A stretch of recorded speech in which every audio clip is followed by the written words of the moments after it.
Lessons from Quran, a path to explore, reflections from life and so much more.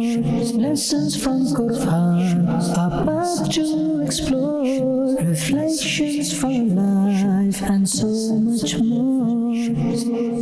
الحمد لله رب العالمين والصلاة والسلام على سيد الأنبياء والمرسلين أما بعد فأعوذ بالله من الشيطان الرجيم بسم الله الرحمن الرحيم. Please recite after me. الصلاة والسلام عليك يا رسول الله، الصلاة والسلام عليك يا حبيب الله، الصلاة والسلام عليك يا نبي الله وعلى آلك وأصحابك يا نور الله. Respected viewers of Madani Channel, we once again welcome you in our program Lessons and Reflections. In this program, we select verses from the Holy Quran and we try and understand their meaning. What lessons are there for us to learn, and then we reflect upon. So the topic of the day is counsel to Qarun. Very informative topic. There is so much to learn. What pieces of advice were given to Qarun, which he did not listen. And Quran talks about those pieces of advices. What are they? We'll learn in detail, inshallah, in this episode.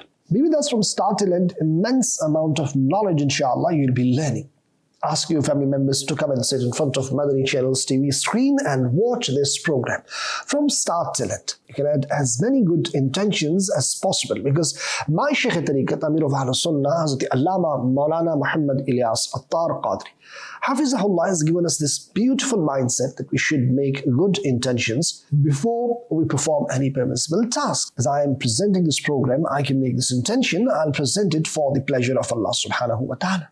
You can make this intention. You will watch this program from start till end. You'll remember what you learn, act upon, and pass this knowledge on to others. Insha'Allah Azza wa Jal. Allah subhanahu wa ta'ala has mentioned in Surah Qasas, verse number 76 and 77. إن قارون كان من قوم موسى فبغى عليهم وآتيناه من الكنوز ما إن مفاتحه لتنوء بالعصبة أولي القوة إذ قال له قومه لا تفرح إن الله لا يحب الفرحين وابتغ فيما آتاك الله الدار الآخرة ولا تنس نصيبك من الدنيا وأحسن كما أحسن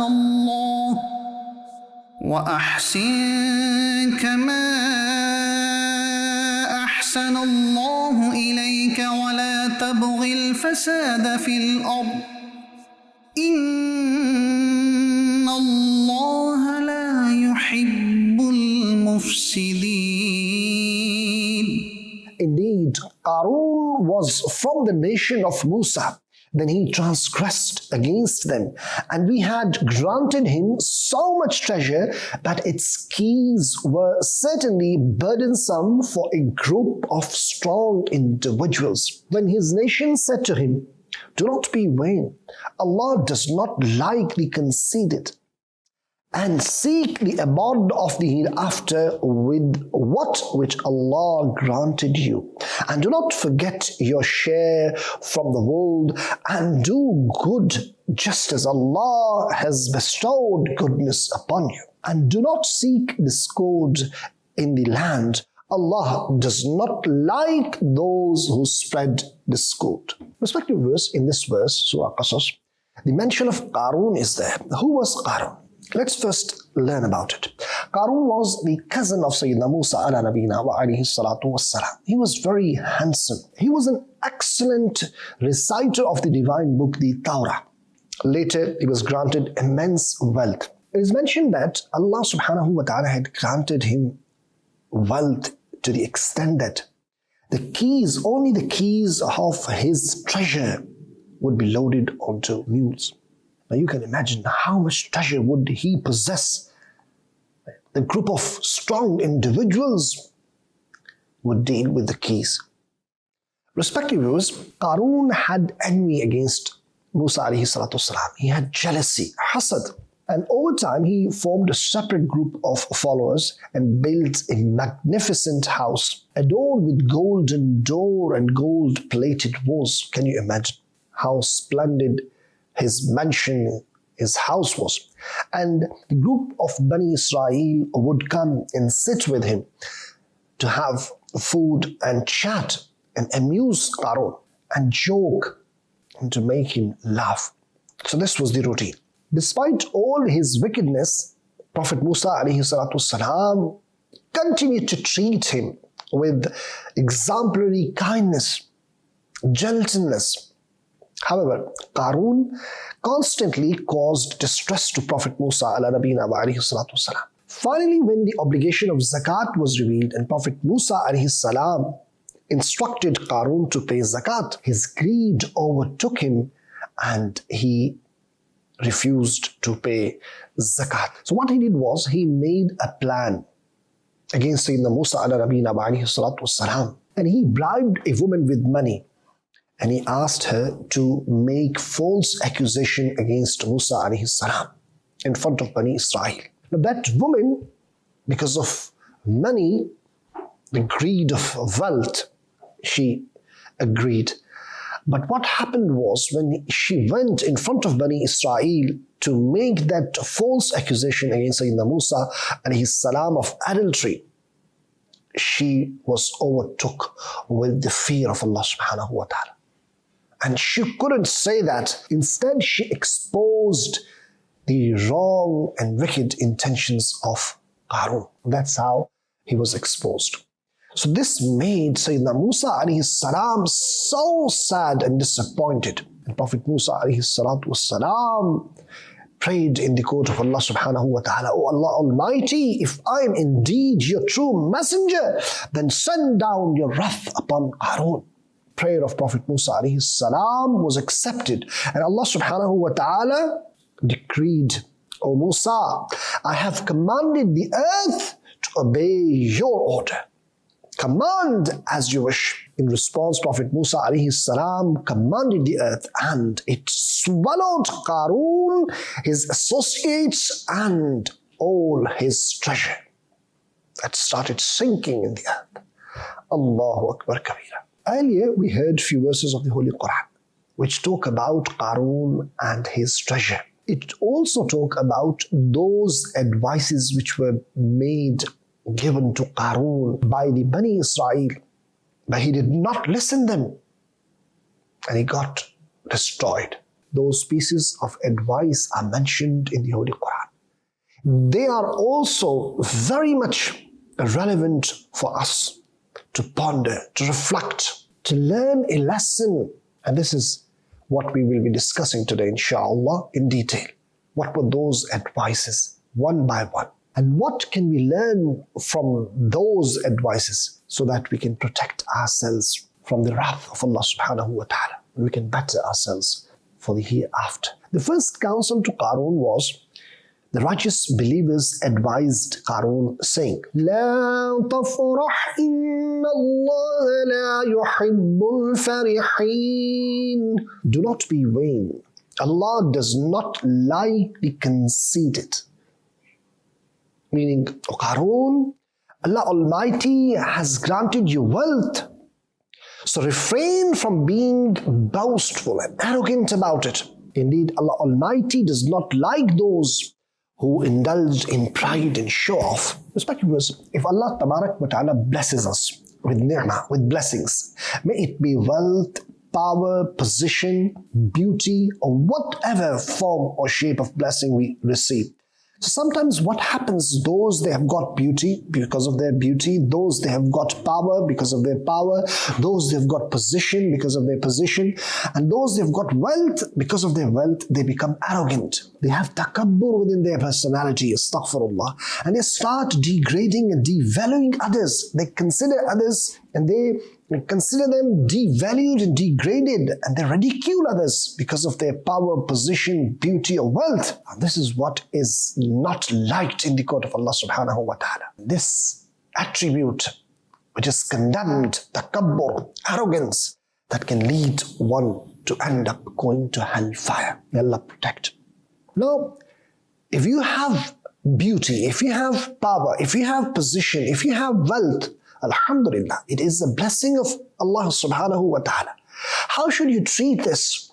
There are two types. If you get blessing, you become arrogant, you start showing off, you start considering others degraded and devalues. This is condemned. This is something which is prohibited in Islam, and in the court of Allah subhanahu wa ta'ala it is very much disliked. Whereas if you become shukr guzar and you become grateful, you become thankful, your heart softens, your gratitude fills the heart.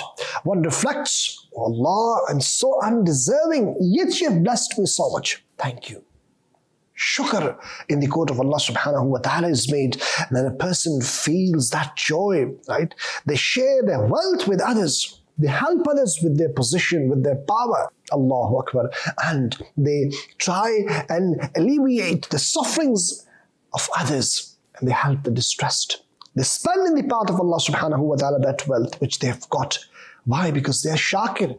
Because they know that it is not my wealth, it has been granted to me by Allah subhanahu wa ta'ala. And I should be looking after, I should be helping those that are in need. They organize mahafil, they organize the gatherings of goodness, they distribute food, they distribute their wealth to the needy, and they engage in good deeds. Yes, this is what is desired. If you get the fadl of Allah subhanahu wa ta'ala, if you get the mercy of Allah subhanahu wa ta'ala, you can rejoice, you should become happy. As it is said in Quran, قُلْ بِفَضْلِ اللَّهِ وَبِرَحْمَتِهِ فَبِذَلِكَ فَلْيَفْرَحُوا. Say only with the grace of Allah and His mercy they should rejoice. If you receive fadl, if you receive mercy, rahmah from the court of Allah, you should rejoice, you should become happy. But that happiness should not cause arrogance. That happiness should not lead towards showing off. That happiness should not cause harm to others. It should not make one feel superior and others inferior. That happiness shouldn't do this. Rather, it should help others. And one should be down to earth, humble himself. Look at Qarun. How much was he blessed by Allah subhanahu wa ta'ala? But he refused to pay zakat. He refused to listen the command of Allah subhanahu wa ta'ala. He had arrogance, and he thought that is his own mal, that is his own wealth. Jealousy, takabbur, hasad, arrogance. This led towards destruction, and he's sinking in the earth. Allahu Akbar kabira. Earth swallowed him. Why should one be arrogant? The power, position, money, beauty, whatever form or shape of ni'mah one possesses, this is not his own. Don't you see those, they were in powers, within few seconds they are on roads from hero to zero. They turned, because everything belongs to Allah subhanahu wa ta'ala. And He can take this away whenever He wants. So why should we be arrogant? What's the point? To degrade others, devalue others, consider others degraded and ridicule others, and think of something that I have done it. No, everything belongs to Allah. All authority, power and control belongs solely to Allah Azza wa Jal. We should be always down to earth. And when we are humble, Allah subhanahu wa ta'ala blesses us more and more and more.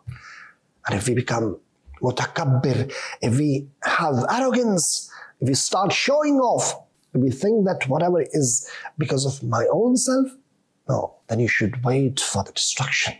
Allah forbid. And the more humble you are, the more your status is raised before Allah subhanahu wa ta'ala. And in front of people also. Man tawada'a lillahi rafa'ahu Allah. Whoever humbles himself for Allah, Allah elevates him. Respected viewers, today we learned about Qarun and his wealth, and we also learned about the first piece of advice which was given to him by the righteous ones, but he did not listen. We've got another 4 pieces of advice from this verse which we'll discuss in our next episode, which will be part 2 of this topic. Keep watching Madani Channel, keep reciting Salat upon Nabi.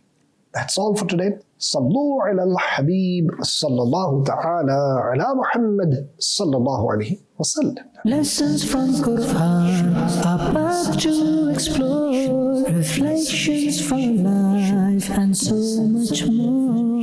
Lessons from Quran, a path to explore, reflections from life and so much more.